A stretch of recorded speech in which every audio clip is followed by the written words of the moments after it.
once again. This is Nuance. Mike Scala will be speaking of Governor Hochul here in New York, signing some new bills into law, as well as some other topics. Of course, I'm joined, as always, by Jay Carter, also known as Timid, the hip hop artist and chair of BLM Tokyo. What's going on, Jay? Ah, same old, same old. It's nothing new really. Enjoying Actually, time stateside, as they say. yeah, it's actually nearing its end and it's gone much faster than I expected. So, It tends to happen. yeah, so that's a little bit of a bummer there. Yeah, yeah. Well, last time I think you extended your stay for a few months, right? Yeah, I was in the States for 5 months last time. That was about a couple years ago. About a year and a half ago. Yeah. Oh, that's when you left because I think you were here for around the holidays, which would have been around this time of year. But Right. So yeah, last I came at the towards the beginning of December and didn't leave until the middle of April. okay. Yeah. So I just got back from distributing turkeys throughout our neighborhoods, as Right.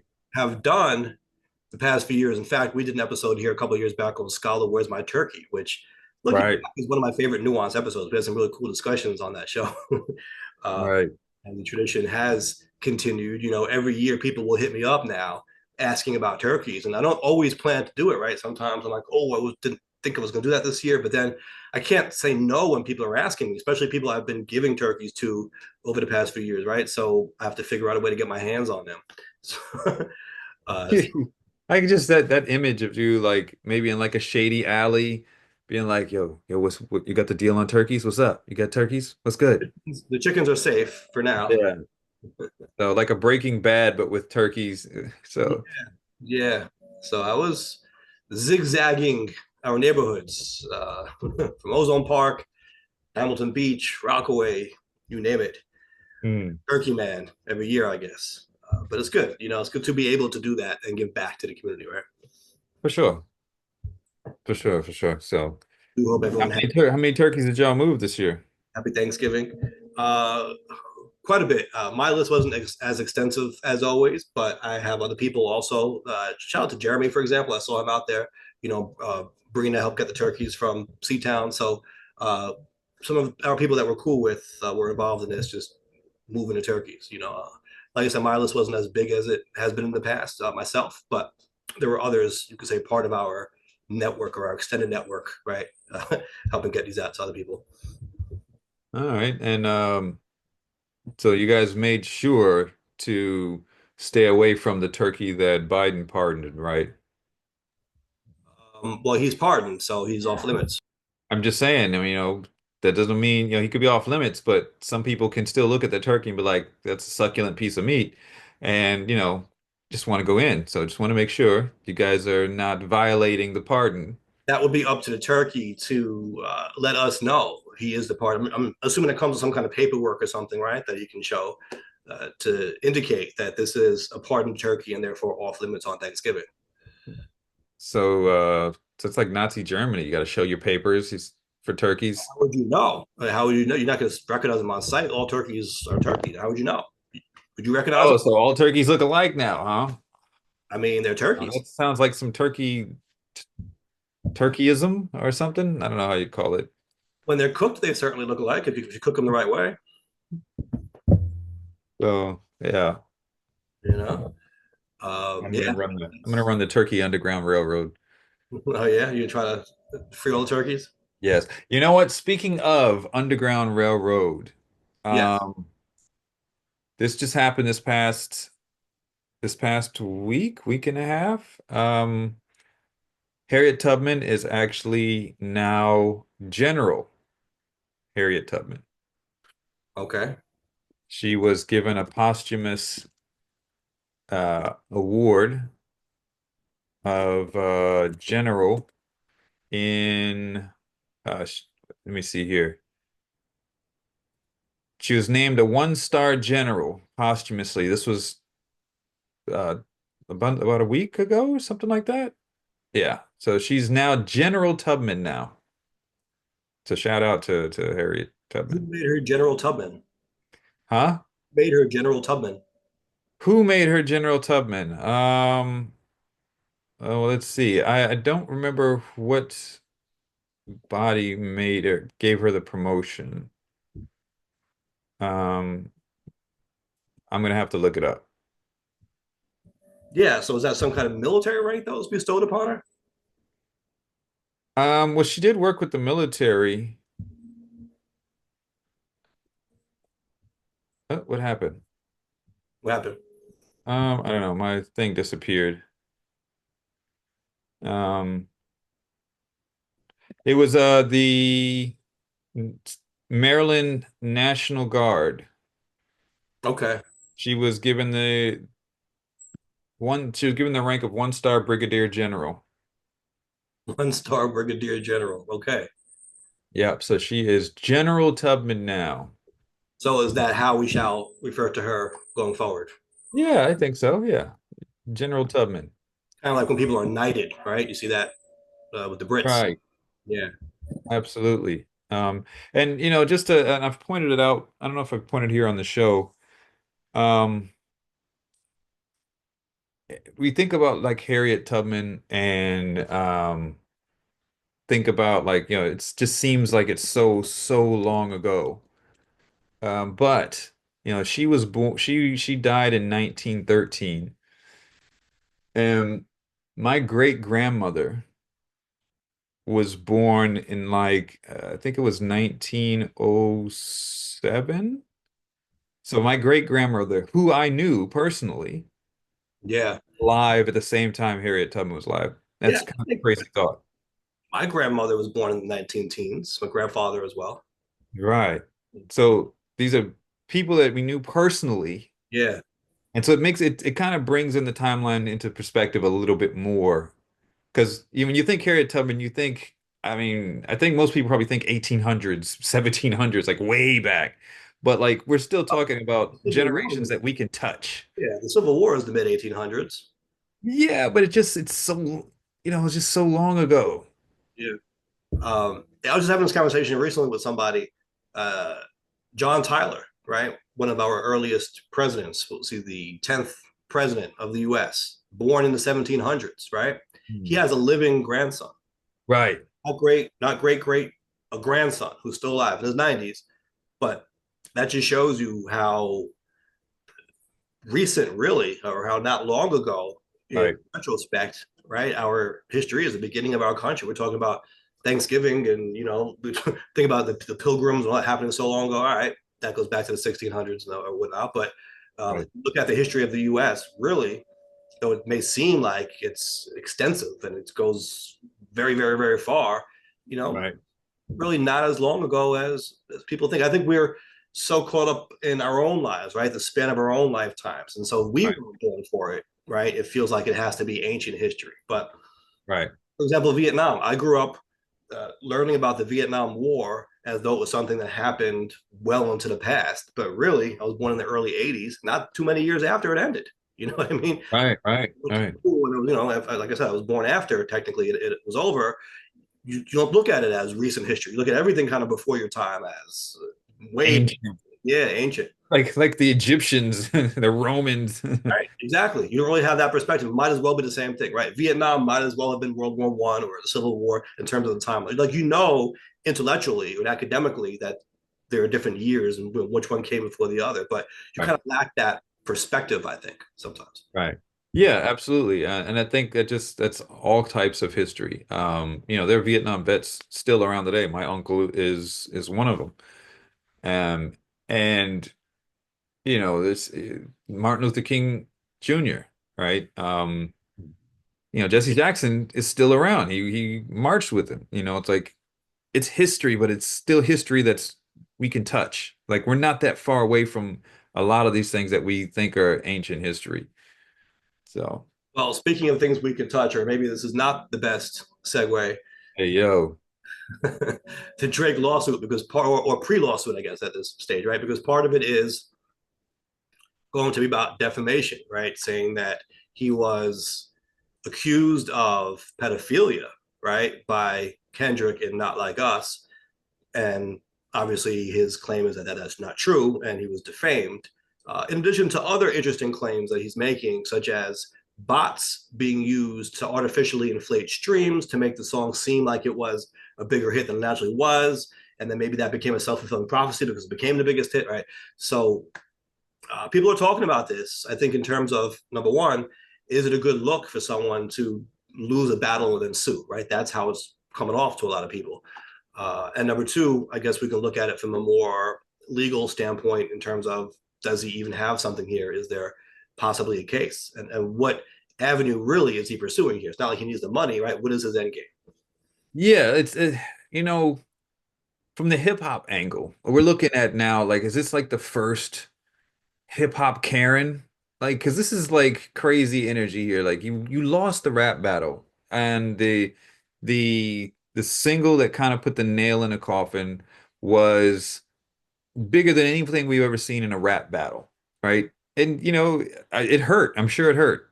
But you don't file legal activities for losing a rap battle, bro. Like, and I Right. think, Imagine like Biggie sued Tupac or something. you know what I mean? And like, it's we're at the end of the year now. That was back in summer. I don't think it's being played like it was then, but now there's going to be renewed interest, Well, and so you're just extending it. his album just came out, right? Kendrick's album, But and it's not on the album. but I think to your point, that kind of creates renewed interest in it because it kind of puts him back to the forefront. And that song was its own movement culturally in itself, probably even bigger than the album is going to be. Oh yeah, I'm pretty sure it's gonna be bigger than the album. I don't really know of any. Can't think of any Kendrick songs that were as popular as "Not Like Us." Um, it was just a massive movement. So Drake on this, it kind of seems to indicate even further that Drake's not like us. Like if you're looking at it from like a hip hop, From a hip hop standpoint. right? Because can you Yeah. think of anybody in hip hop who would have really done that? And I think you have to ask why, right? What is the point of filing such a legal action? What is he trying to gain from it? Is he trying to stop the song from getting even bigger? I mean, the cat's out the bag already. You know what I mean? You Right. can't put it back in the tube. So, what is he really trying to accomplish with this? Now, one thing I saw looking at the article you sent me before is when it comes to standing, because I had that question also. So, what is his standing in this? When it comes to the defamation, yes, obviously his standing is he's the one who was saying was being defamed. We get that. But Right. the other parts of it, right, where they're talking about using bots to inflate the streams and conspiring with the record labels to make it look like a bigger song than it was, and all this kind of stuff. What is the injury to Drake that would give him the right to file such a lawsuit? Because anyone in the world can't just file a lawsuit over anything, right? Any perceived harm in the world. To have standing in order to sustain your claim, you have to show that you suffered a unique harm as a result of this happening. So that was my first curiosity. What is his argument? Is he saying that the bigger Not Like Us got, the more harm he suffered, and is he going to try to quantify that and say show those are his damages? That would be an interesting route. But it seemed like at least for the bots and the artificially inflating the song part of the case, he's not going that route. It seems like he's saying that every time that song got played where it didn't deserve to be played, right? Like if I guess a bot increased the plays or whatever happened to artificially inflate it, that took away from the total amount of streams that any other artist in the world could get. So they're arguing it's a zero sum game. There's only so many streams Right. that go around. And by inflating this one song, you're harming all the other artists in the world, essentially. He's saying, I'm one of those other artists in the world that you're harming. So his argument Right. there, I guess, is that any artist could have brought this case, not just him. He wasn't uniquely harmed by that portion of it. He's saying that any artist, right? Like I could have done it. You could have done it. We all could have sued, saying that by these streams being inflated, it took shine away from us somehow.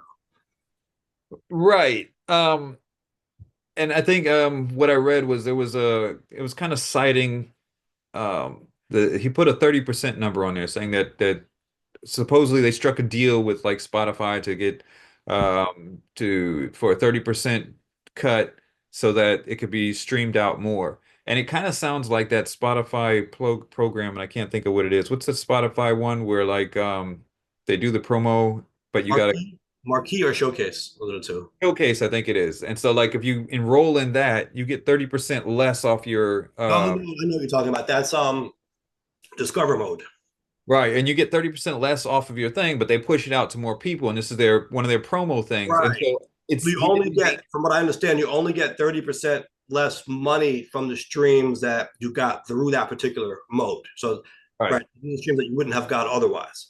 Right. So he didn't name that mode specifically, but he did name the percentage. And so people are looking at it like he could be trying to say that this is unfair, but everyone if you have the streams and requirements to that you fulfill to get into that mode, then I'm sure a lot of people are using it. And I'm Yeah, sure Drake as well. he might be using it as well, but maybe not because he doesn't need to. But whatever, I don't see how that's artificially inflating the stream. That's a Well, it's content. kind of a pay for play at that point. Because you're like, Yes, hey, listen, I'm yes, going to give you 30% of my. right. I have seen some people trying to liken it to payola back in the day. So Right. I guess you can look at it that way, but it's a contractual obligation or contractual relationship you have with Spotify at that point where you're agreeing to take less money for your streams, and in return, they're pushing it out to an audience that otherwise would not have heard it. Right. So, So both parties is are suffering. Have a relationship in this. Is it cuts both ways. Is that what they're talking about by artificially inflating streams? I mean, well, he also mentioned bots that bots were being used, and bots, this stems I think that's a from. little bit different though. The bots, that's a different story. Well, I this is he yeah, talked about that, the artificially inflation, that 30%. He talked about bots. He claiming that bots are being used, and it would seem that it comes from a video of some bot guy that was being interviewed by DJ Academics saying that he was being paid to do this. Academics said that his context at Spotify denies all of this, but and he got criticism for actually having this guy on with saying this stuff without any kind of proof to it. But it just seems like there's a whole bunch of these throwing at the wall to see if something's going to stick in right, that part. right. Yeah, no, I'm still thinking about that discover mode because I have heard that argument before that that's like the new version of payola in a sense. Right. But I mean, Spotify and all these different platforms have various ways of pumping music out, right? Right. Algorithm playlists. So there's their radio, there's your mix they call you're a DJ, whatever. There's all these different names. There's something called a day list, I think. Then they have the editorial playlist. So um, they get pumped out to listeners based on their idea, algorithmically about what they think people are going to like, right? Like if Right. it seems to be popular with a certain demographic, then they think, okay, obviously their goal is to keep you on the app as long as possible. So if they, Right. okay, this type of user maybe who likes these other artists also seems to like this song. Let's now push that song out to users who fit that profile because we think based on the data that we have that people are going to like it who fit that profile. So Right. I think the argument that this particular mode becomes artificial or like payola, like a pay to play scheme, is because you're agreeing to take less money for these streams, of this mode only, right? Um, I mean, I I, can see an argument for that. but here's the thing: they're not guaranteeing. I don't think, because I haven't done this mode in Spotify. I don't think that they're guaranteeing that you're going to get a certain number of I streams. don't think so.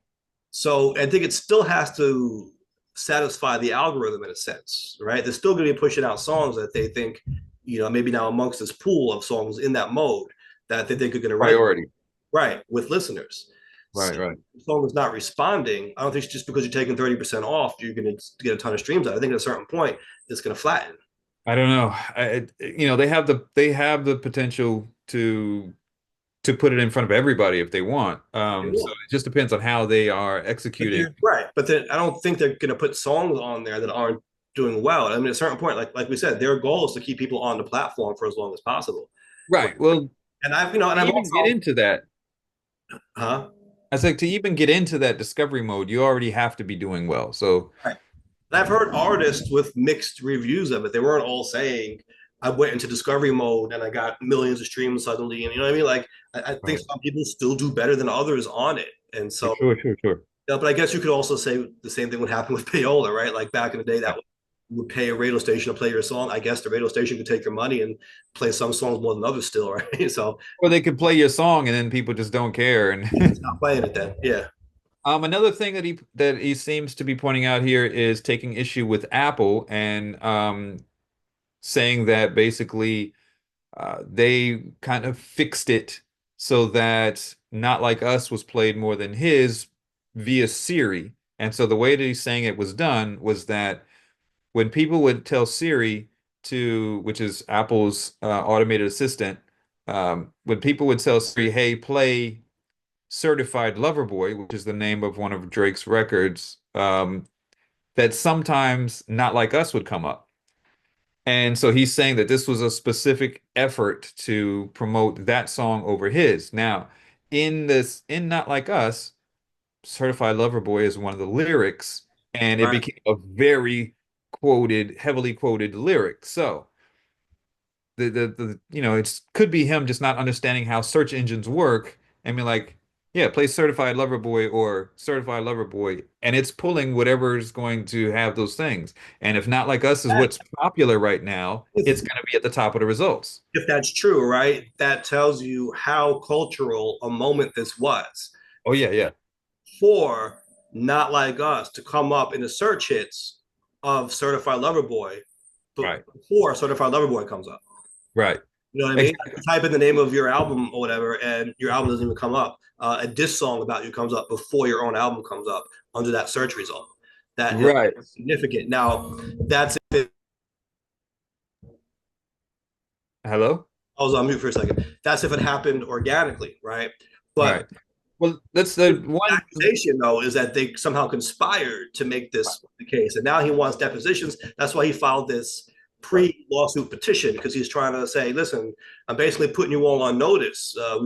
Don't be destroying no evidence now. Like you have notice that we're coming after you, so you better get your ducks in a row here. We're going to be looking at this. We're going to be putting you on a stand essentially and grilling you about did you do this? Did you conspire to make this bigger than it was? And if so, why? What would Apple gain from doing that? Were they paid? Were they compensated by Kendrick's label to do this? I mean, again, I mean, maybe isn't Dr. Dre like head of like the no, no, it's not Dre. Dre's not the head of it anymore. Okay. But it's just first of all, it's how search engines and context search works. Drake's album Certified Lover Boy came out in 2021. Not Like Us is the hot song of the year currently. So it's going to be elevated in the search rankings because people are looking for it. Um, is it though, or should it?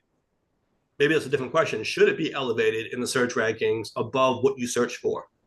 right. That's another question. I don't think that is conspiring specifically to pull up another song, but it could be a question on why is your algorithm ranked this Right. way? And And it it's does. probably to get more engagement, to keep people on the platform. True, but it does also seem to indicate a shortcoming of Siri. If you're asking Siri very specifically to play a certain song, play a certain album, and it's just getting it wrong based on search results. Right. So So that was one of the other points that he put on there. And there was, let me see, there was one other thing. Now we talked about the second filing was more talking about that this was the defamation claim and saying that this sought to do harm to Drake and his business. Now you asked the question of how this could have hurt Drake in that way, to be specific. And when you were saying that, it did come to mind what could be a potential here is we saw Kendrick back with Scott. He did his Unity concert in LA. He did Not Like Us like 7 times in a row. The crowd just went crazy. Kendrick is going to be the Super Bowl halftime show in the next Super Bowl. And it reminded me of I think it was a tweet or something someone put out saying, imagine getting notice that, 6 months from now you're going to be dissed on the largest stage in the world. So maybe he could be trying to head off this potential for Kendrick to do this at the Super Bowl. Does that affect whether he performs at the Super Bowl? Oh, because you're saying the defamation part of it? Maybe, yeah. That's interesting. That's an interesting.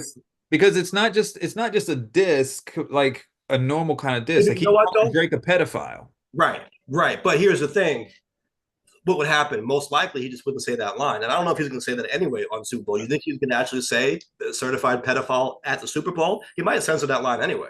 He might censor that line. Can you imagine if he did though? So that would be I mean, that would be like the biggest da jab of a diss Yeah, yeah. No, that's at an the Super Bowl.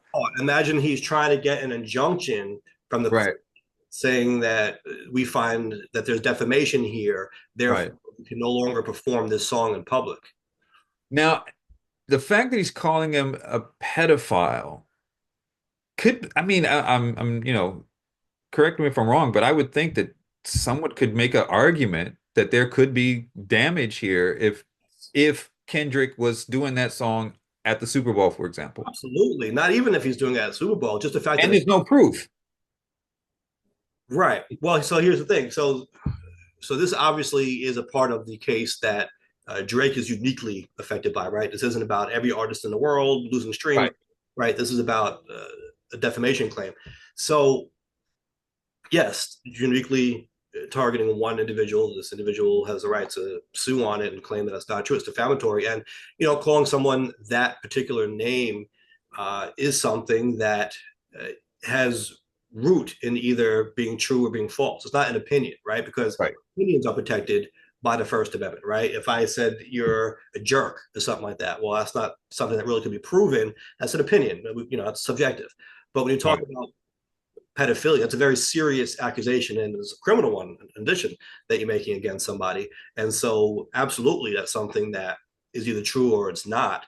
Now, I do say that with the caveat, Drake is a public figure. And so the standard for him to recover in a defamation claim is higher than it would be if you were not a public figure, because the idea is by becoming a public figure, you thrust yourself into the spotlight and you're signing up for criticism. right, So the standard wouldn't be was Kendrick negligent or careless in making a false claim about Drake. It would be, did he consciously disregard a substantial risk of it being untrue? Did he know in his mind that this might not be true, but he said it anyway? And so it's a higher bar to meet if you're Drake. We were talking offline about there being videos out there right. showing Drake with young girls, right? Right, on stage, there was one in his earlier career. He was on stage, I believe she was 16 or 17, and he might have kissed her on the stage. And then found out she was 16 or 17 and but still made like um kind of not advances but talking about it, like, oh, you're gonna get me into trouble, but oh, you look so good or something like that. So, right. So something like that could be evidence Right. to show that Kendrick should actually win the case because, it wasn't like he just made this up out of thin air. It wasn't like, he should have known better.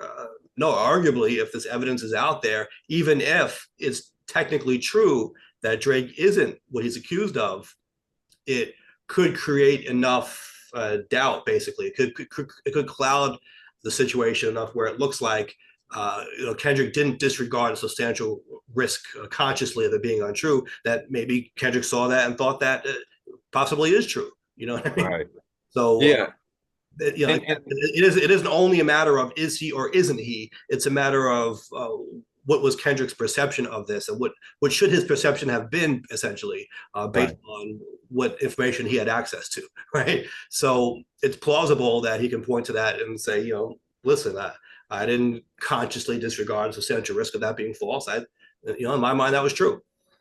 Right. And I think Drake, like you said, because he's a public figure and because there's some stuff out there, he's going to have a harder time trying to convince that he might not have that real thought that Drake was a pedophile. I mean, there's also the case of Millie Bobby Brown, the actress. She was 14 years old, Drake was 30, and she was famously in an interview talking about her very close relationship with Drake, and they'd be talking about him giving her advice on dating with boys and Mm. stuff like that. And people in the time called it inappropriate. Like, why are so I think there's a number of those things out there which could hurt Drake's argument, Even if it were innocent, Right. they could Right. still hurt his argument. Right, right. It's enough to show that Kendrick didn't just make this up or wasn't being they call it actual malice, but that's a bit of a misnomer, I think, because some people get that confused with maliciousness. Right, he's being Right. malicious. It's not that. Actual malice just means in legal terms that he consciously disregarded a substantial risk. But like we said, there's enough out there that maybe Kendrick can argue successfully that he didn't consciously disregard a substantial risk. He really believed it. If you're Drake, what you would want to succeed on a claim like that is to have some kind of smoking gun where Kendrick is somewhere admitting that he knows Right. it's not true. Like maybe there's a tape with him telling his boys, "I'm going to make this up. I know he's not a pedophile. I'm going to say it anyway because it's going to make him look bad." If he had something like that, that would help Jake's argument, right? But everything else that we're seeing so far that's out there seems to cut the other way. Right, right. So, yeah, it's going to be interesting to see how this plays out. And then another thing is like, if this does succeed, what does that say for hip hop battles? You know, um, could you be taken to task for something you said taken to court for something you said in a rap battle? Like, Well, yeah, we have to be careful though. The question is, if it succeeds, how does it succeed? We're talking about the defamation part of it, and we're talking about the streams part of it. I mean, because there are different components to this. right, right. So the defamation, let's go with the defamation because Yeah, I mean, there's when you're in a battle, you're gonna say some people say some crazy stuff, right? Sometimes it's very creative and it sounds good. It might not, it's not that it's true, but it sounds good and creative, like you see in like rap battles on the rap battle circuit. But just like if that part, that defamation, if someone calls that defamation because maybe their feelings were hurt too much over it, I don't know. What does that open the door for later? And right, right. Maybe waivers being signed. you know what I mean? Like how crazy is that? Obviously, this wasn't that type of battle where they, you know, go to an event and like a URL or a smack or grind. No, but But you know what though? fair. I can see, and I'm not privy to this. I wouldn't be surprised if they already do have waivers of some kind. Maybe they don't care as much if they sue each other. I think they're probably more concerned about them being sued, right? Like you saw, Right, right. if you get your feelings hurt, don't come suing us. I can see them making you sign that at a rap battle. Well, I think that kind of talks that kind of speaks to the other point that I did read about these Drake briefs is that part of the issue with Universal Music Group is that they knew what Kendrick said. They knew that he was calling him a pedophile in this defamation, yet they went ahead and distributed it and put it out. And so they're complicit. Yeah, well, that's standard. That's what you would do anytime you sue for that type of lawsuit. You're trying to bring in multiple parties. So you don't just want the artist in, you want the big companies in because they're much more likely to settle, right? They've got endless pockets, and so they might even have insurance that can cover this kind of thing. Yeah. So that's what you do. You say that the company is liable as well because they knew about it and they were complicit in it, right? Right. That's just So, standard fare. So yeah, this is I don't know. This is it's crazy for it to be hip hop beef. That's I think it's going to further as far as purists, maybe not for his fans, but it'll further ostracize Drake or separate him from the culture because no one in the culture would be like, yeah, I'm going to take this to court because you dissed me on a track and I didn't like it. yeah. I mean, to be fair, that's not what he's arguing. He's not saying you dissed me and I didn't like it. He's saying, Well, yeah, but he's yeah, making legal arguments, including saying that he was defamed. And look, quite honestly, he has a right to be upset, especially if that particular allegation is not true, right? sure. You would probably want to sue also if someone called you a pedophile. In a rap beef though, I would he can go on and I haven't heard him come out and talk about it. Like, like defend yourselves. Talk about it this way. I don't know about going to court when if it's a rap beef, but it's not a small accusation. Well, It's pretty right. That's the serious. thing. Does it? So, the question you asked, like, how is this going to change rap battles? Does that cut both ways? I mean, could it actually be a good thing that we're setting some kind of parameters here? To be honest, going back to when this was all coming out, you had a lot of heads in hip hop saying the beef was corny. This was whack. I think Questlove was saying it A lot of people saying, no, this ain't it. You're accusing this man of serious crimes. This doesn't belong on a song. If what you're saying is true, there are real Right. victims here, victims of crimes who are innocent children, right? That's the accusation that you're making by saying that. Now, is it just a line you're throwing out there in a rap beef, kind of using it loosely or not? But either way, it's still a serious thing to say about somebody. And yeah, it does have very real world consequences, ramifications. Does this man have a family? You know what I mean? All the people that are around him. Um, it's not something to do lightly. And so, yeah, at the time, a lot of people were saying that didn't belong on record, right? And so maybe this is a way to kind of set certain boundaries. We saw a lot after Biggie and Pac about how things got out of hand, right? Rap beef has gone too far, and we should just chill. We should fall back a bit, right? So, I mean, for argument's sake, maybe there should be certain lines we don't cross. Yeah, we're gonna see where this goes. I don't think this is gonna do well for Drake's image in the culture. Right. Outside of it, I don't think it's gonna really harm him one way or the other because I mean he's still Drake. He's still one of the biggest artists out. Pretty much whatever he touches goes, phenomenally crazy. But in the Yeah, and culture, I think so it's like respect for him like it's wane not a a little matter bit. of him just needing the money, right? Even though Right. we didn't lose money, I guess, as a result of this beef, he's still good. He's still fine, right? In the grand scheme Super of good. one of the He's top super good. artists in the world, still, right? Yeah. So what is his end game? Right? I think that's really an important question here. What is he truly trying to get out of this? Your theory about the Super Bowl is an interesting one, though. I don't really envision a world where a court says you can't perform any part of that song. I mean, because even if he just does the hook 1,000 times, it's still, you know what I mean? That's not him defaming Drake. But it still gets that message across because people associate it with that. Right. They still know the song part. Yeah, I mean, they had like elementary school kids was singing Certified Lover Boy, Certified Pedophile. Yeah. It was a massive record. It was crazy. Don't forget the cover art, if you want to call it that, of the record was Drake's house on Google Maps with the markers in it trying to represent sex offenders in his Yes. house. Yeah.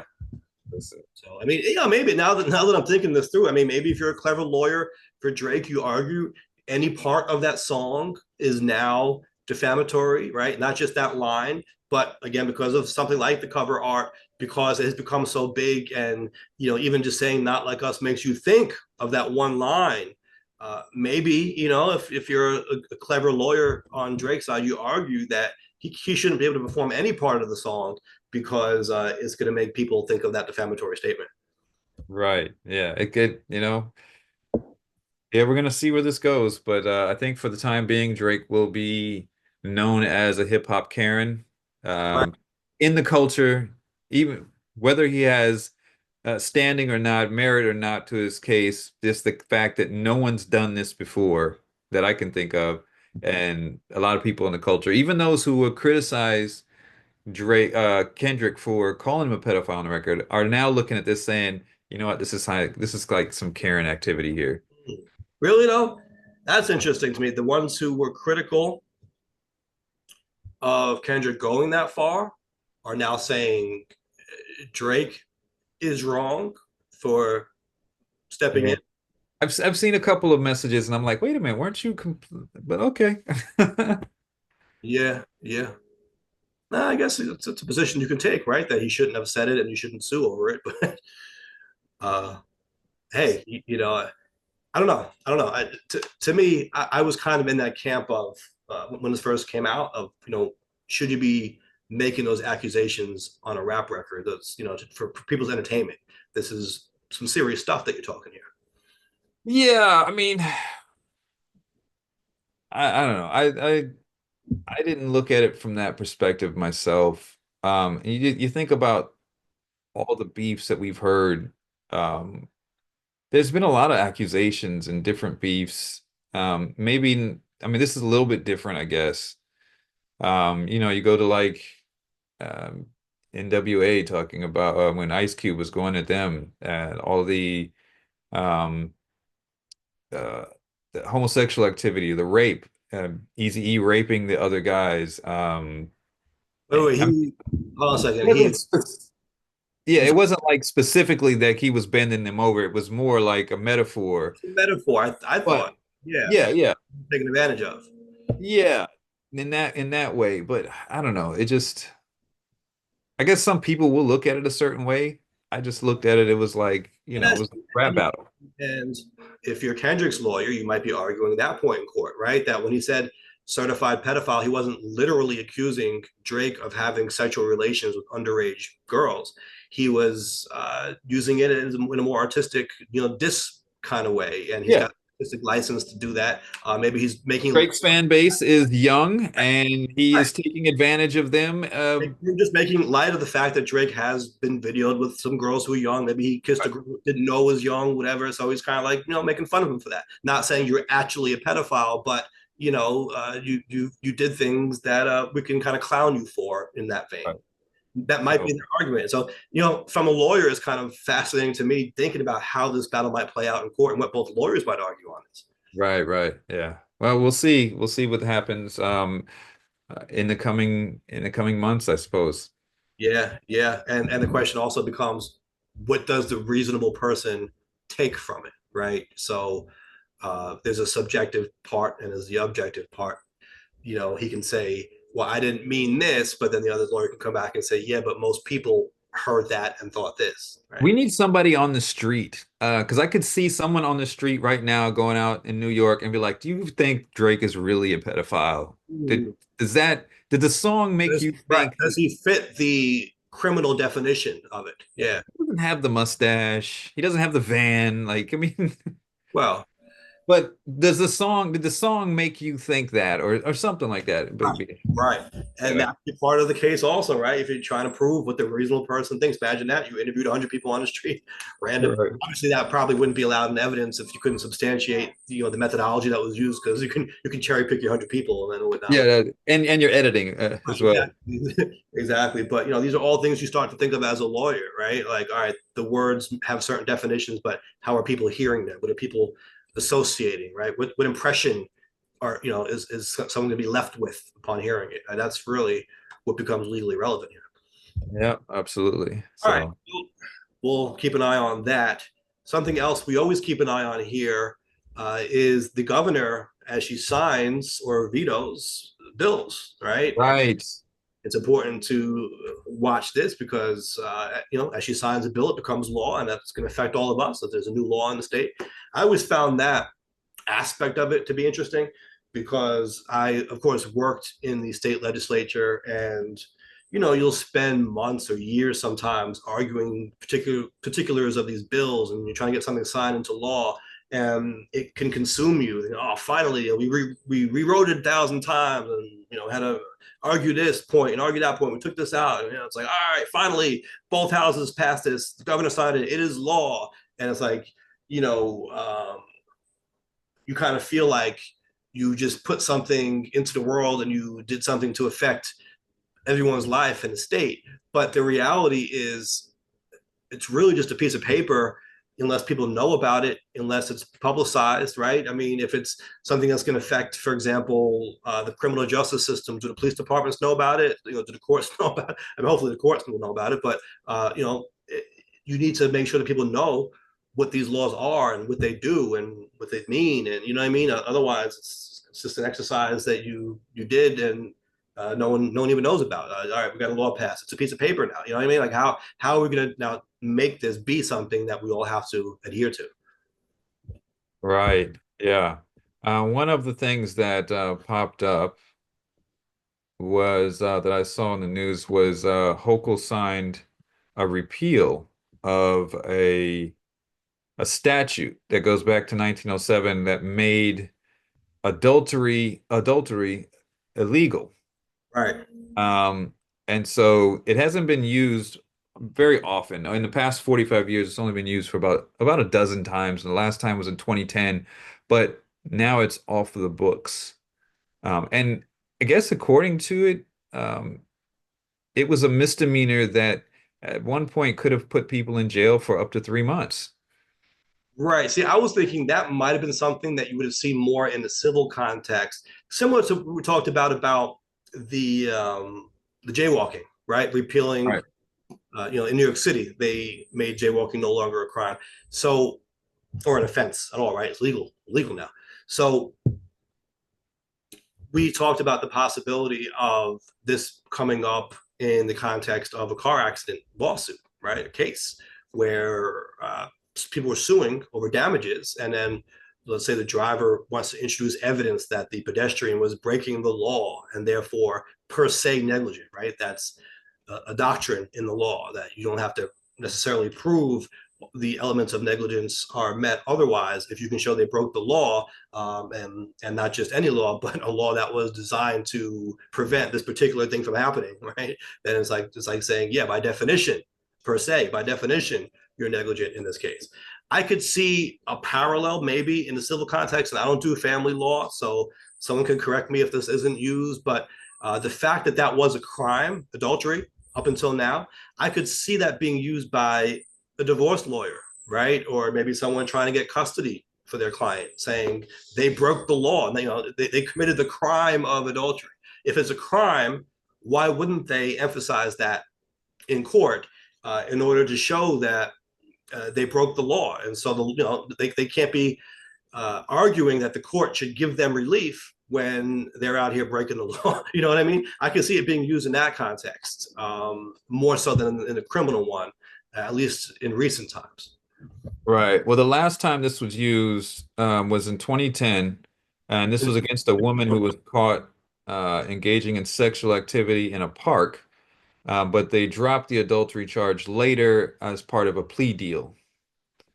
That's the criminal context, right? That's not the civil context. It doesn't say specifically here, at Oh, least not from this article. you just described a criminal situation Let's see. instead of plea.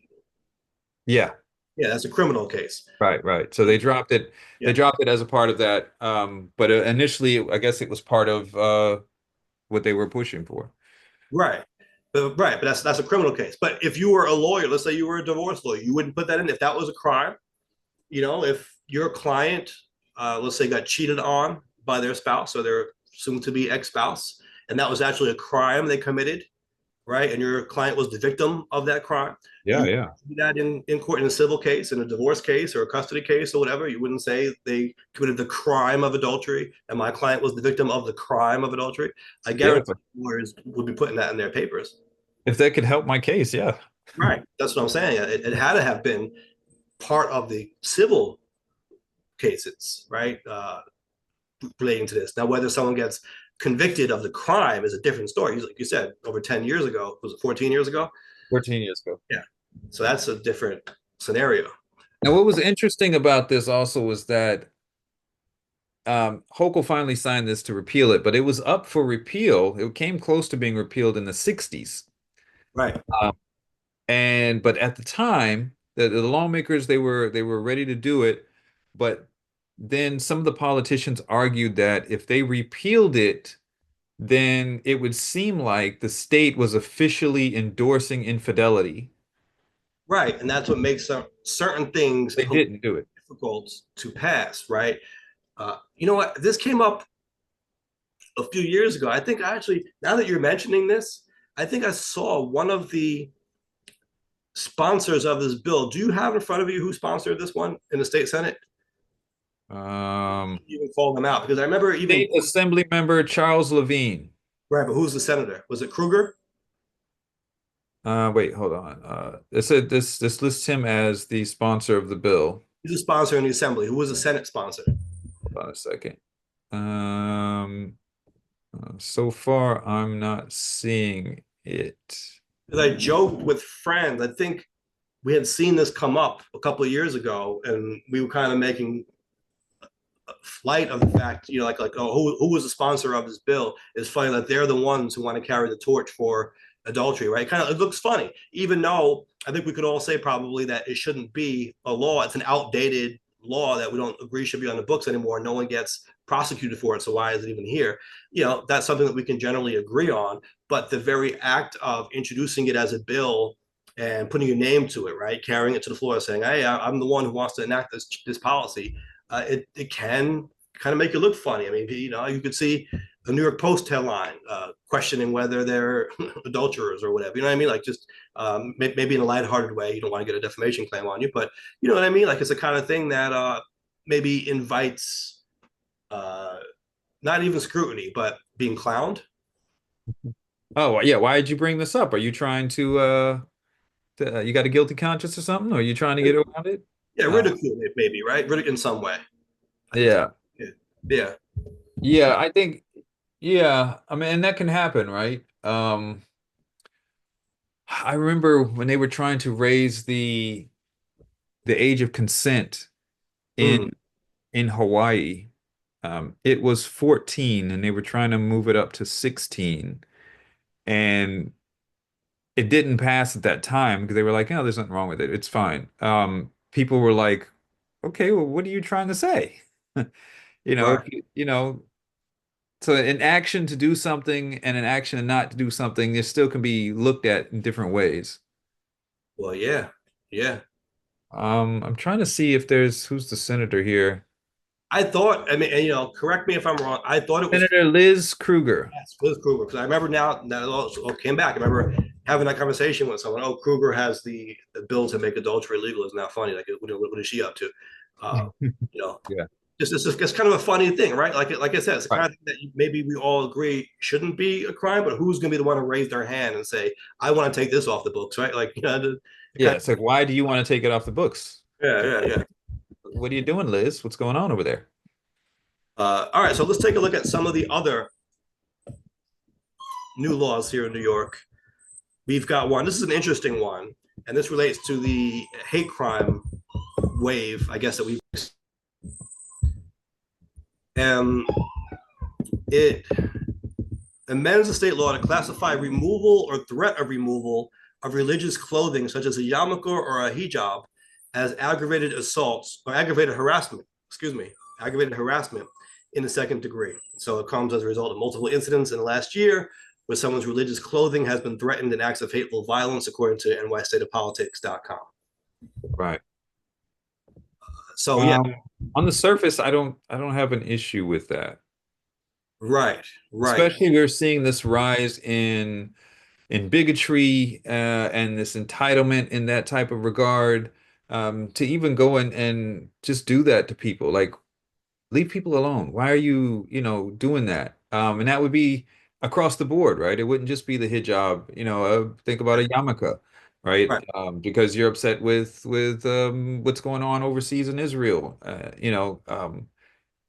Don't do it. Like, what's the deal here? We'll also see Sikhs sometimes getting harassed this way. Greeks get harassed because of the turban, and people mistake it, and they're mad at extremist terrorist groups, and they're thinking, oh, well, this is Muslim, so we're gonna do this type of thing.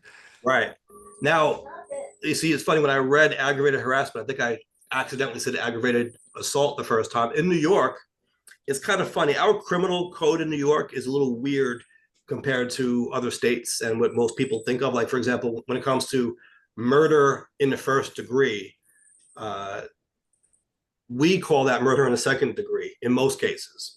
Murder in the first degree is that plus an aggravating factor, like, you did it to silence a witness or you killed a judge or something like that, right? Like very specific categories. So it's not just your basic, oh, that's premeditated murder, murder in the first degree. No, New York, that would be murder in the second degree unless you have one of these factors.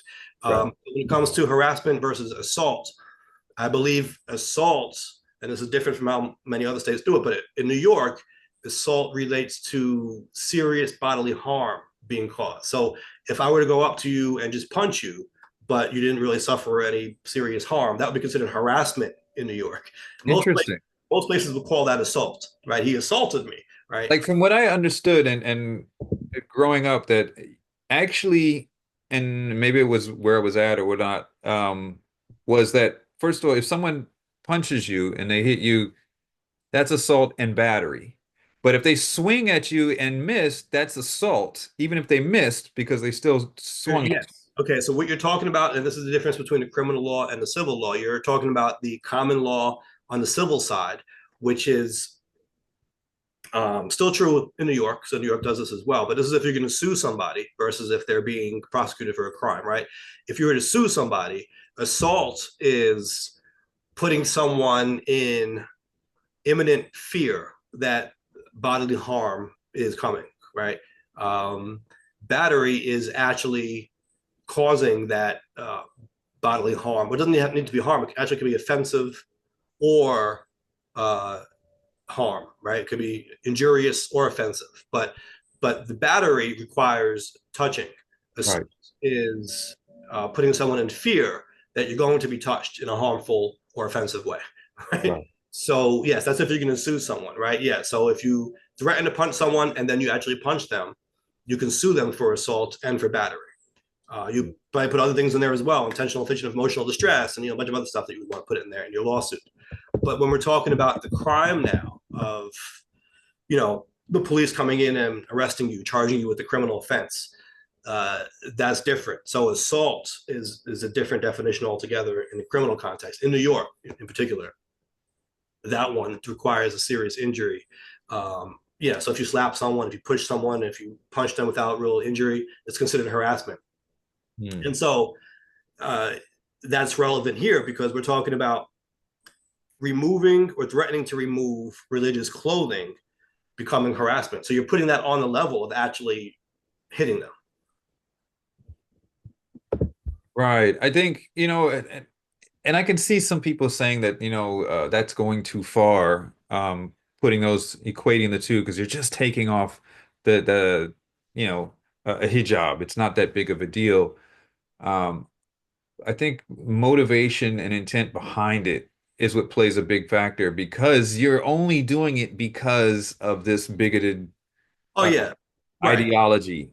absolutely. I mean, if you take off your own Right. religious, well, you're not committing an aggravated harassment on yourself, But right? I think it's different from, I don't know, say someone's wearing a Yankees cap and you go and knock a cap off his head. It's clearly a different intent and reason behind it than if you were knocking someone's yarmulke off their head. Right. Well, if you do And yeah, that reason, right. If there's a reason, yeah, it depends on what comes around it, but yeah. right, that's an interesting point, right? There could be other reasons you're doing it. Right. It could just because something's on their head and they want to knock it off, Right. or they could have followed it up or preceded it with certain statements Yeah. and made clear what it was the intent. And that's interesting. Does it become presumed that is being done for bigoted Mm, purposes? I mean, mm, here's an example, right? I'm just trying to think of how this might play out. Like you said, someone has a Yankee hat on. Let's say two people have baseball hats on, and they start getting into a little fight on the street, right? They're shoving each other, they're kind of getting into a little tussle. Sometimes you'll see one person try to knock the hat off the other person. That's like, I guess it's right. kind of disrespect, right? Like, I'm gonna get your hat out of there. But Right. what if now two people were fighting? I don't know. What if they were both Jewish? They both had yarmulkes on, and the same thing happens. But one person knocks the other person's yarmulke off, is it going to be perceived as a hate crime, or is it going to get this heightened punishment here because it fits under the definition of this law, or do you look at the intent? Or Right. what if one person was Jewish and one person was not, but the person who wasn't Jewish wasn't doing it out of hatred for their religion? They would do it Right. the same way they would knock. Maybe it's just instinctual, right? They get into fights and knock the hat off. Well, this guy has a yarmulke on, so he's knocking it off. I don't know. Are we going to presume now Right. it's a hate crime, or are we going to still have to introduce evidence to show that it was done with that intent? Yeah. And that brings up two examples for me. One was and we talked about this. This was years ago. I think we talked about this. It was years ago. There was and this was when the hate crime bills and people getting caught and calling out hate crimes were really just starting to get going. Because this is kind of a new phenomenon, is to label so many things hate crimes. But this was around then, and it was a fight. It was a fight in a convenience store between a white guy, he might have been Italian. This was in New York, and a black guy. And in that exchange of words, the white guy said the N-word. Mm. And so he was being charged with a hate crime. And So I there was a remember listening to it. I a remember fight. listening. So the physical fight as well, or just words. I think there was a physical fight. There was a physical fight there. Yeah, However, yeah. It would need to be. however, listening to the way that he said it Right. was clear to me that he was someone who hung out in that regard. And so while I don't agree with his use of it, Yeah. I don't think it was a hate crime level because it was probably part of his regular vernacular. Or, Right. you know what I mean? And there's some of that cultural distinction Yeah. Yeah. might need to be looked at in cases like this. Yeah. Because, I agree. I agree. yeah, But then, I guess what you could do is you could create a presumption that if certain factors are met, there's a hate crime or that is aggravated, or it's elevated to a higher level. But that doesn't end the case, right? It isn't automatic, right? Maybe right. it's presumed, but the other lawyer is then entitled to introduce evidence showing that it wasn't really a hate crime. Right. And I think that if we're going to do stuff like this, we do have to allow for those situations where it doesn't fall under this idea that it was a bigoted action or whatnot. Like I said, I don't agree with certain ways of saying the N-word, but it was clear the way he said it, the way he used it, it Right. wasn't that type of use, and so it shouldn't have been a hate crime. Now, Right. Yeah. And it's interesting also that like you said, now we're starting to use hate crimes more because there is a tension with the First Amendment there. That's why I said there had to be a physical fight. If it was just name calling and it never went beyond name calling, well, even if it's hateful language, it is protected by the First Amendment. You can't prosecute someone for using a racial slur against you. right. But if you couple it with the physical violence, then all of a sudden, right, you can use it as a hate crime, and it kind of elevates the charges. And I Uh, believe he lost that fight, by the way, you mean physically or legally? physically. Okay. I don't know what happened legally afterwards, but Right. yeah. Right. But it is interesting, right? That, the words by themselves will be protected by the First Amendment, but coupled with the violence, they're no longer protected because the words are what elevates it to a hate crime.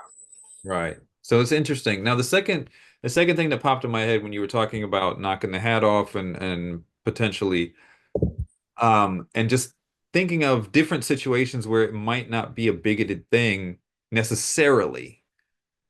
For example, if you're in a movie theater and you mentioned someone that's Sikh and they've got a turban on and they're blocking part of the screen for you, right? And they get upset and knock it off. Like, is this Right. a religious hate or is this just like you There's know, motive there. And also, by the way, should you have to show that the person knew that it was a religious item? What if they didn't know?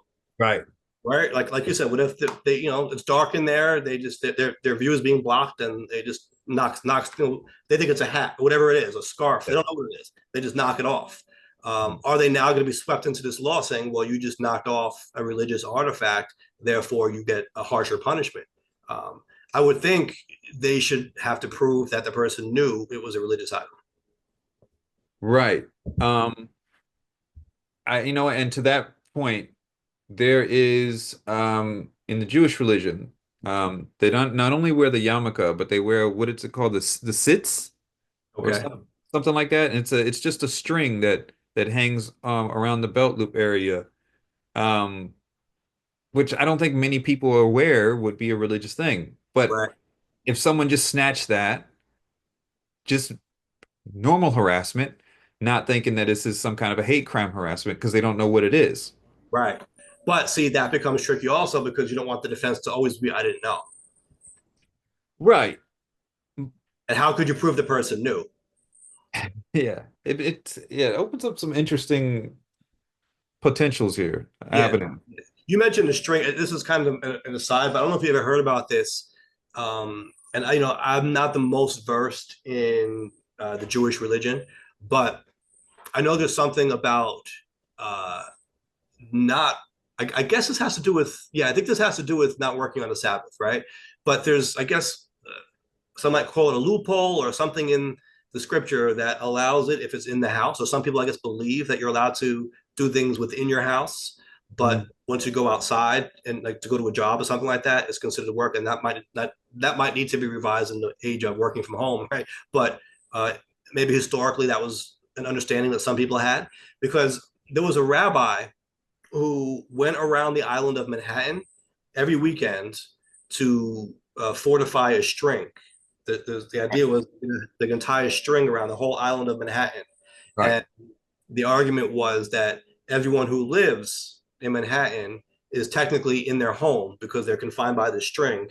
And therefore, if they're working on the Sabbath, they're not breaking God's law. They are within their house because of the string. But what he would do is he would make sure that, I guess before the sun went down on Friday evening, he made sure that the string was intact, right? Because every week winds would come, mess it up or whatever. So he would have to like go and like basically like retie parts of the string every weekend. Right.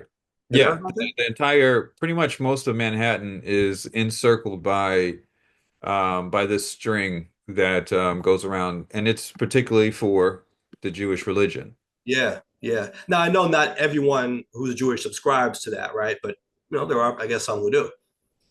Right. Whoever's, I guess, with the Orthodox or whatnot. But and Yeah, then the thing those is, most have their own people, interpretations too, right? Along the yeah, way. and I think most people don't even know it's there. Right. It's true. That's Yeah. true. Um, so So yeah, when you talked about the string, it reminded me. But like stuff like that, someone might not know, and that's not something that people wear on their body, but right. there may be things that people don't know are religious. Right. What if you see it there and then you just snatch it down? Like you don't even know what it's for. It just, Yeah. yeah. So now I'm curious. I would like to read this because this is just from the article. We don't see the language of the legislation, and that does matter, right? Because there's something called a mens rea, right? Like the level of guilt that is required to charge someone with a particular offense. So I'm wondering what the mens rea would be for this. Is it knowingly? Is it intentionally, right? Are you removing a religious item with the intent of removing a religious item? Right. It's also different, by the way, from intentionally removing an item that turns out to be religious. The act of removing it might have been intentional, but maybe you weren't intending to remove the religious part because maybe you didn't know it was religious. Right. So or is it knowingly? Is it knowingly removing the item, or is it intentionally removing the item, knowing it's religious, right? I mean, so it could be read and written several different ways, and I think that's important here. Right. Yeah. All So right, so another one we see. Let's see, an anti-violence educational program funded from the Omnibus School Violence Prevention Grant Program. Okay, that makes sense. Here's one that's maybe a more interesting discussion. They're calling this Detective Brian Simonson's Law. It's named after an NYPD officer who lost his life in 2019 while responding to an armed robbery at a cell phone store. So, what this new law does, signed by the governor in New York, is it aims to crack down on cell phone theft by requiring wireless service providers to disable services to stolen wireless phones. Now, on its face, this would seem to make sense to me, right? So, if a phone is stolen, you don't want whoever has that stolen phone to be able to use the phone's services, right? yeah. Yeah, I mean that would make it would seem to make sense. And you'd have to also kind of think of how it could be misused or whatnot. But yeah, it would seem to make sense just saying that they couldn't use the phone anymore on the services. Yeah. Then you wonder why they were compelled to make it a law. Was it that the cell phone companies were not being cooperative when phones were reported stolen? Are there complications here that we're not aware of? Is there a concern about false reports being made? I mean, how delicate is this, right? If anyone just reports a phone stolen, does that mean that it automatically gets shut off? I mean, is there a kind of barrier that has to be reached to prove that's legit? The issue I could see with this would be think about, for example, if you sold your phone Mhm. and so the last record of it is still under your name with the cell phone company that you had it with, but you've sold it. And usually when people sell their phones, they don't contact their cell service provider and say, I've sold my phone to this person like a car with like the pink slips, right? So if you did that and then you could report it stolen, they would not be able to use it. Why would you do that though? Why do people anybody do anything? I'm just saying that the potential would be there. Get mad at that person. That's kind of what I'm thinking of, right? Like you're just doing it out of pettiness, like you just Yeah, like, I think I understand the frustration of someone who's gotten their phone stolen, yeah. right? Um, but I think it's to me it's one of those things that just it happens. You know, if you can say the phone's stolen, can you help me track it? That might be a better thing than shut off the use of it. Like help me track it, find out who's got it. If you can do Right. that, Hopefully, this maybe. doesn't make it harder But to find the stolen phone, right? Because people use like Find My Phone, whatever. They've got different apps for it. If they're shutting off all services to the phone, can't will that, find it. yeah, will that make it so that such that it can't be found? I mean, I hope that's not going to happen. I hope that's not an unintended consequence of this law. Right. And ideally, I mean, think about it. If someone steals your phone and then they go, you know, and it's unlocked and they go try to get new service, the network will know by the ID of the phone that this is on the network again, and they should be able to find this the person who stole it, or at least who has it now. So yeah, I don't know about that one there. I think, you know, I don't know about that one there. Yeah.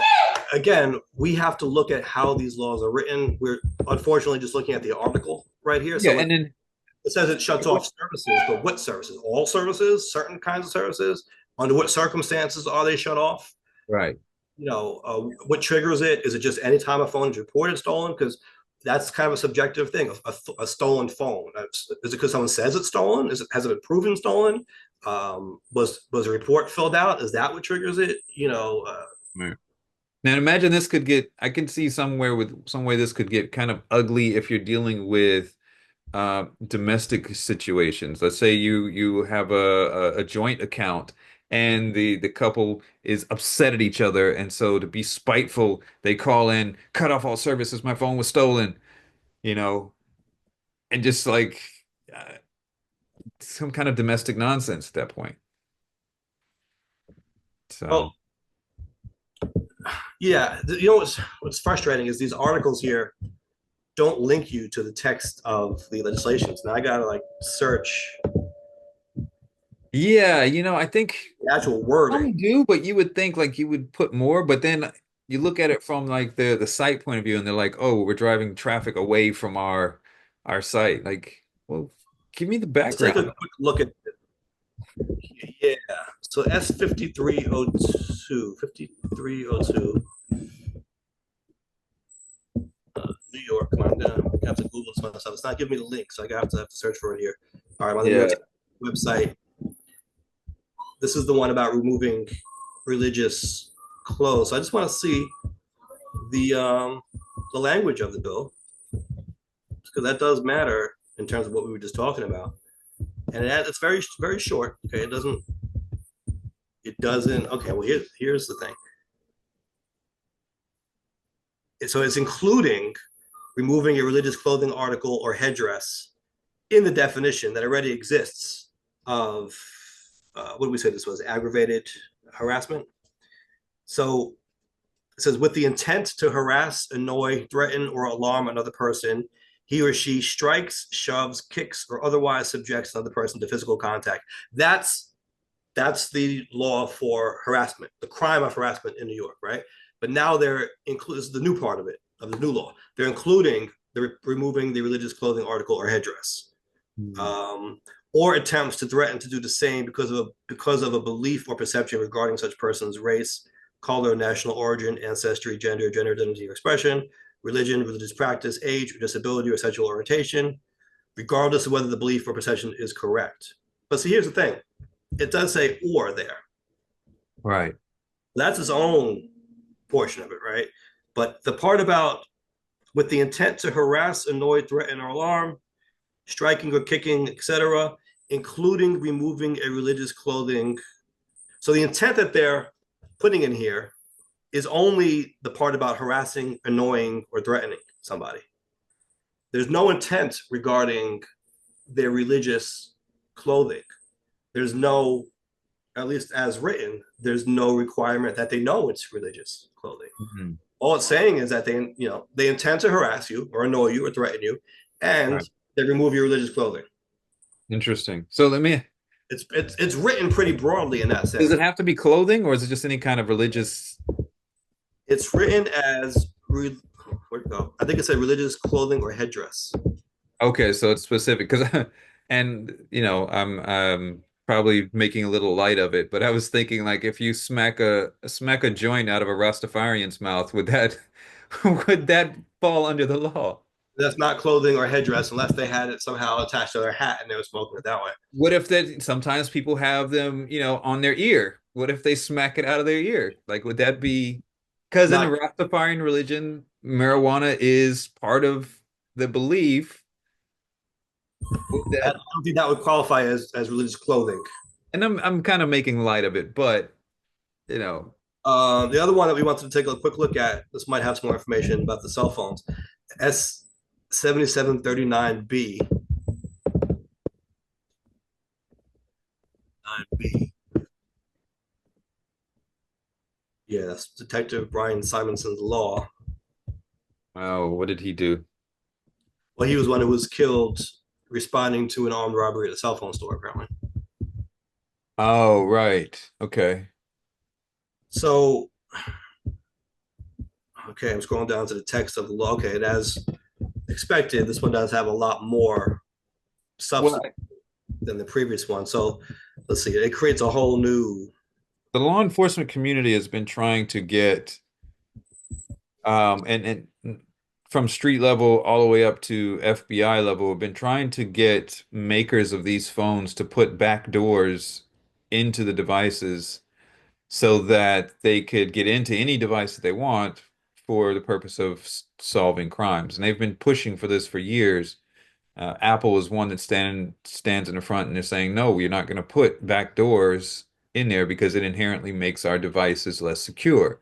And I believe Google's got the same type of stance. I wouldn't be surprised if Samsung does the same thing, because a This lot of these guys want to get into these phones. shutting off services to stolen phones, not getting into the phone, Oh, okay. making sure that you don't get into them. Essentially, if Right, right, right, so, disabling. So yeah, it doesn't. It has more obviously to this than the last law that we read, right, but it doesn't go into great detail here on what's required. Like it says, any person, firm, partnership, association, etc., uh, shall have what? Disabling of service to stolen wireless phone.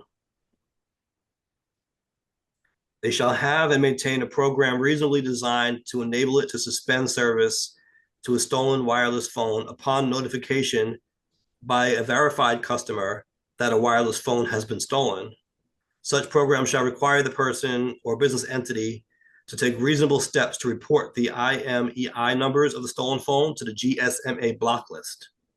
right, So it doesn't give you a whole lot of guidance here as to what the trigger is to this. It basically just says it was reported stolen. It does say a verified customer, so I guess it can't just be anyone off the street. It's got to be someone that you can verify as your customer. And right, I guess that also means verified that that's their phone, right? It's not just like, yeah, I'm a verified customer of Verizon. I'm going to report some random Verizon phone stolen. I have to right, report you have to verify that I'm the customer for this phone. right. That's what That's how it's read to me. Like that would make the most sense reading it that way. the IMEI number is the device, the device number. And so when you sign up for your account, it's also registered on there. Yeah, Um, it does. I mean, so it says take reasonable steps to report the numbers. So, I mean, yeah, I guess it leaves a little bit of wiggle room because it says reasonable, right? So maybe if you think someone is not being reasonable, you know what I mean? They have some shield here. Like, it's we're required to take reasonable steps here, but that's not reasonable of us to report something that was obviously just some, petty civil dispute and wasn't real. right, right. So, Uh, Reporting of stolen wireless phones. Let's see. Any person, firm, partnership, association, or other business entity providing wireless services, who is informed by a retail store operator of the theft of new non-activated wireless phones shall take reasonable steps to report the IMEI numbers of those stolen phones to the GSMA block list. right. So, okay, so someone who works at a cell phone store is to report it. The company then is to take reasonable steps to put it on the block list. Yeah, I don't know. I mean, So now, did you know what that GSMA block list entailed? Is it blocking the whole phone from being used, or just certain features? What does it do? Well, GSMA That's is, actually defined in the law here too. sorry. As I was saying, it's actually defined here in the law as well. It says the GSMA block list means an industry database that relies on information reported by at least 50 commercial mobile operators, is subject to access controls, is certified to the ISO ISE 27001 or an equivalent standard for security information management, and provides publicly available information to enable sellers, consumers, and law enforcement to check an IMEI against lists of mobile device equipment ID numbers to help prevent the use or activation of mobile phones identified as stolen or fraudulently obtained. That's a mouthful. It's a, yeah, it's basically that, like an industry type of identifier. Um, Okay. So so so it's basically like a blacklist, right? Like you're on this list, and that means that it's a stolen or a fraudulent phone, that block list would be, yeah. the list. But then does it specify exactly what services have to be shut off here? Um, I don't know. I guess it would seem what's in the law.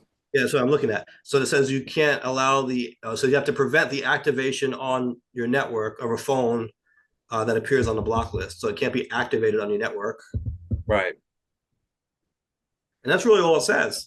That means it wouldn't be able, yeah, even if you stole it, you wouldn't be able to get service anywhere. Right. Okay. So it's like a blacklist of phones that have been reported stolen or fraudulently I obtained. believe it's a global list. So it would essentially brick a phone Mm. in regards to using it as a phone. It Like says as a, at least 50 commercial mobile operators have to be involved. Um, so I guess that's a pretty expansive list, right? If 50 operators are involved. have to be involved with what? What do you mean? GSMA. That's how they define GSMA block list, an industry database that relies Oh, on information reported by at least 50 commercial mobile operators. okay. Yeah, it's GSMA is the bigger one. But yeah, I mean, yeah, I don't know if you know, what I'm the just yeah, like what exactly is required of this. So if you work at a cell phone store and you report the theft of a new non-activated phone, uh, it has to be put on the GSMA block list per Mm, per this law. mm, And then the other part of it was anyone uh, anyone providing wireless phone services shall have and maintain a program reasonably designed to enable it to suspend service to a stolen wireless phone upon notification by a verified customer that the wireless phone has been stolen. mm. So yeah, so I guess what they're saying is that the whole phone will, like you said, become a brick if reported. Well, as far as using it for phone service, it would Right, become sir. a Yeah, yeah. brick. Yeah. So well, I don't know. I like the intent behind this, but I am concerned that a phone could be shut off as reported stolen when you're trying to find it. I mean, hopefully Right. it works at the cell phone store. Now we'll know, oh, when we report this phone is stolen, it's going to need to be shut off. And so maybe we need to try to locate it prior to reporting it as stolen or prior to calling that in. Yeah. I think the thing here is just don't steal cell phones. Just stop it. All right. So, all right. Well, to be continued, I guess the last thing we wanted to talk about, and we got to go, but I know last week we had a discussion about what went wrong for the Democrats in the last election, and we So are talking much. the presidential race in particular. One point I wanted to make that I didn't get to bring up last week is when we speak of presidential history, and I think I've mentioned this previously on the podcast. No two Democrats have been elected back to back without Mm, one of them dying since before mm, the Civil War. And so, what does that mean? That means by taking Biden off the ticket and putting someone else on, they were losing that power of incumbency, right? Democrats have been reelected. That's happened, right? Obama, the most recent example. But in modern American history, no two Democrats have won back to back elections. Again, mm. without one of them dying, right? JFK dies, LBJ comes in and gets reelected, that kind of thing. Yes. But a Democrat serving out their term naturally, and then another Democrat running, that new Democrat historically never wins. And so, and that was part of, not to get too deep into it, but have you heard of? I think his name is Alan Lichtman. He's got the keys to the White House. No. He predicts every cycle who's going to win, and he's usually right because he looks at certain factors. He doesn't look at polling. He looks Right, at right. factors and Oh, patterns. right, right. Yeah, yeah.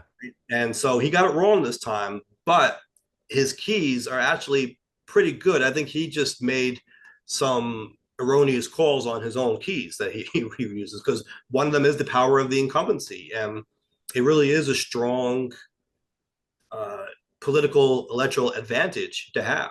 And Right. by giving that up, it was a risk, right? Obviously they thought that Biden wasn't going to be strong enough to win, but in doing so, I think they lost a lot. The other thing I'll mention really quickly is you might call an unforced error for Harris not to have chosen the governor of the state that she needed to win. She chose the governor of Minnesota. I don't really think he ended up contributing anything to the ticket meaningfully. You know what I mean? In fact, Right. bad debate to boot.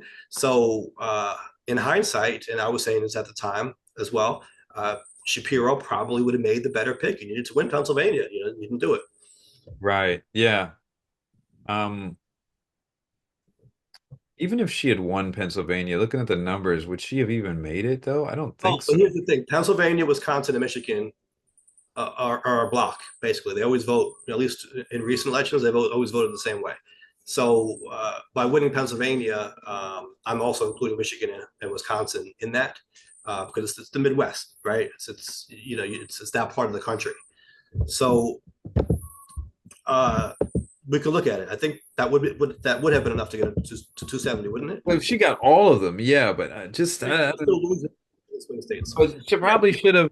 Yeah, I mean, they never split their votes though. ideally, When was the last time they split their vote? They don't split. They go as a block. so He would have had, in yeah. fact, I looking at remember this, it the. looks like exactly. I'm sorry, you're cutting out. Looking at this map here, it looks like she would have had exactly 270, which would have been just enough to win. Hmm. Can I refresh this to just verify? I don't know why my map here is showing PA blue. What's this? What map is this supposed to be? Can I reset this map? I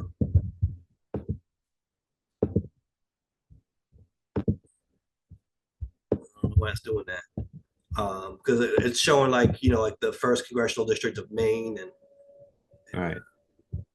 I'm Well, not I mean, sure. I yeah, just have to look here. yeah. What probably would have been a smart move if that was definitely she wanted to win that state to pick someone from that governor, and he was one of those that people were speculating were going to be on the ticket. Yeah, like I said, that would help Pennsylvania. That helps with the entire region of the country. Tim Walz from Minnesota. What was he contributing? Yeah, I'm not. Yeah, I'm not sure what the reasoning was behind that pick because I know as soon as she picked Tim Walz, like everyone was like, Yeah, honestly, what that was, that was a way to placate the far left of the party. He was considered a progressive pick. They were pushing back against the idea of Shapiro because they thought he was, going to be too friendly to Israel, I guess, as that was a danger as well. I think that was a bad. a lot of pushback against him coming from the left wing of the party. And I think he was meant to placate that. He was looked at as more of a populist pick. Someone made a point to me that, do you know he was the first Democrat on a major, or the first Democrat to be nominated for president or vice president since Jimmy Carter to not be a lawyer. Okay, Making that out to be a good thing. I Right? think you I'm know. like, no, you're put in that position. Maybe you should be a lawyer, right? Maybe you should know the laws of the country if you're going to be elected to, I don't know, oversee the laws of the country. You know what I mean? Like, it's a bad thing to actually know what you're talking about. This is crazy. I think I mean, of course, we're hindsight is 2020. Um, I do recall me thinking that Shapiro also the possibility is that he could have hurt the campaign because of the Israel thing. There is a big backlash against that. Um, I think it was there was a lot of mistakes and things that could have gone a different way all the way around. There's so many things that could have been done differently. Yeah, yeah. I mean, but uh, people thought that that might have been a liability, but did they gain anything by not going with him? No, but I mean, we don't know what would have happened then. Um, would she have had a better shot in Pennsylvania? Probably, because, he was governor out there. So I Yeah, don't know. yeah, yeah. Reminds me of 2016 when Clinton picked Tim Kaine from Virginia. Tim Kaine, Tim Walz, and were they really contributing to the ticket? I like Tim Kaine in Virginia too, but how is he helping anything? It's the Tim factor, man. Someone said that recently. Let's make sure we don't pick a VP named Tim again. All right.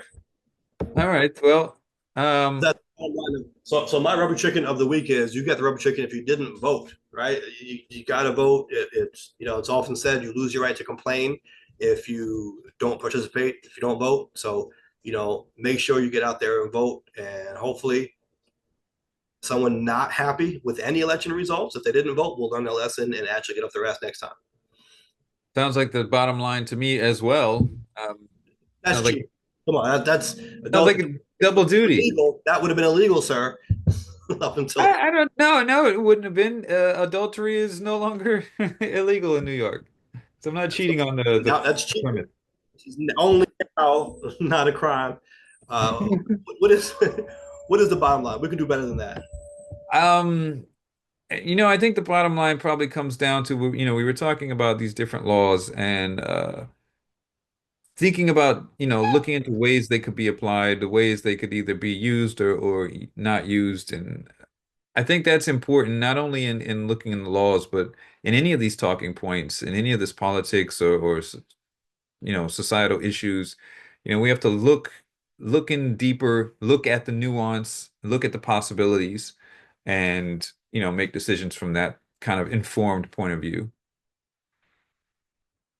So I Well, think that well said.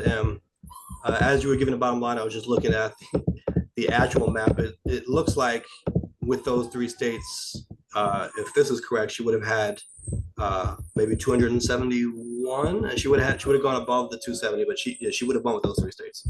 I just have one thing to say in regards to that is the election has been over now for a couple of weeks. Um, Harrison Kane, please, Harrison Walls, why are you still in my inbox asking for donations? Oh yeah, yeah, I get that too. Jesus Christ, there's like every day. Like Yeah. you over with. Unless you've got something planned, let us know what you're doing. Why are Well, you they, wanting people they to do tell you, at least the ones I've seen, they ask for money to it's the help them defense? counts in certain states, or the counting. They're still counting votes in certain states. Yeah, but say something. Give the people some reason to know why you're still in their inbox, not just in the email. Let's see something at the national level that you're actually putting up some kind of an effort on the part of the people, because that's what a lot of people are upset about as well right now, is because Democrats have just kind of rolled over and just like it's over with. Like if you've got some plans, like, Biden seems to have been playing chess a little bit. Someone's putting out a thing recently where he pointed out that he has appointed at least 66 uh, black judges to lifetime appointments at this point. He's gone and done at least 100 judges total at this point to try to mitigate some of the stuff that's coming that we all know is coming. But let us know what's happening that you guys just haven't given up. Like so. Anyway, Yeah. Some of that could also be to pay off campaign debts too, which is always uncomfortable when you have to fundraise. that's your own fault. Like, why are you overspending if you didn't have the money? Like we're Yeah. Yeah, Um, and then why would the people donate to pay off the debts of a campaign you lost? it's not an attractive message to have to put out there. Absolutely not, right? There's really no easy way to ask for money in that situation, but Yeah. just the reality of the system that we have. Like, what am I funding now? It's over with. There are still electoral activities going on though, even after election day. But the election's over. The funding right. was to try to get them to That's the main win. thing. They can't win. They can't win anymore, but they're still on the hook to do certain things. I think at that point it's on them. I mean, you know, It's on them. You can't expect candidates to pay out of their own pocket. Why not? They've already got the funding. So would you run for office if you would have to pay millions of dollars out of your own pocket if you lost? Well, you spend what you've raised. Yeah, but they still need to raise and spend more money. The election's over. What happened to the billion that she already raised? Yeah, it was spent.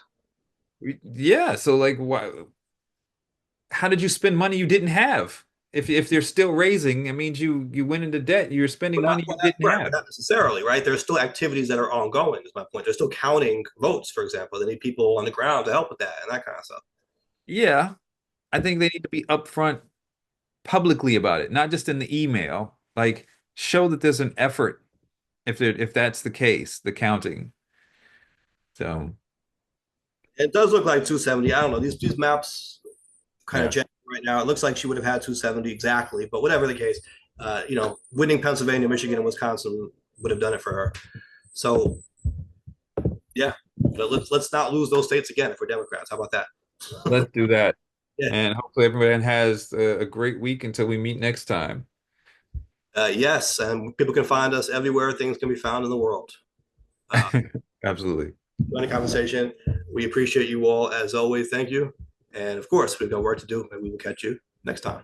Have a good night.